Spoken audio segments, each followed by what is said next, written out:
Now to top stories across the state tonight. A midwife and her associate have been charged in Texas with violating the state's near total ban on abortion. These are the first criminal charges in the nation against abortion providers since the Supreme Court overturned Roe v. Wade. Republican legislators in Texas have introduced a bill to clarify the state law. Janet Shamlin has the latest.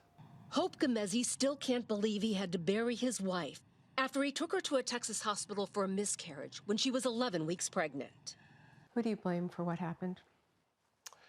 I blame the doctors, I blame the hospital, and I blame the state of Texas.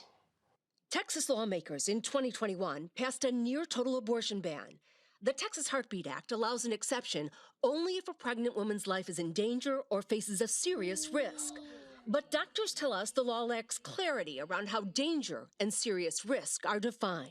I feel like the law is very reckless, it's very dangerous.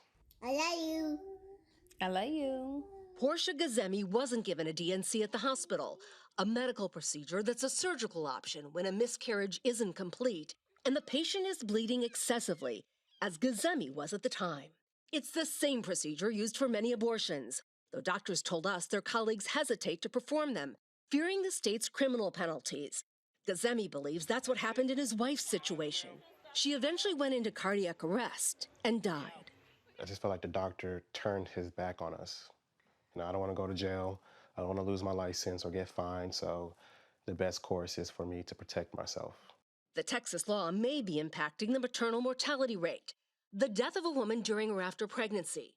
Between 2019 and 2022, that rate increased 56% after the state outlawed abortions, 5 times the national rate of 11%. State Senator Brian Hughes authored the legislation banning most abortions in Texas. We came here to the Texas Capitol to talk to him about the increase in maternal mortality rates. So most doctors, most hospitals are getting this right, but some are not. They're concerned about the ramifications for their own culpability. And so I hear that, and I can show you the definition of abortion in Texas, and it says removal of a miscarriage is not an abortion. Hughes says the legislature is working on clarifying the language, but the law has yet to be amended.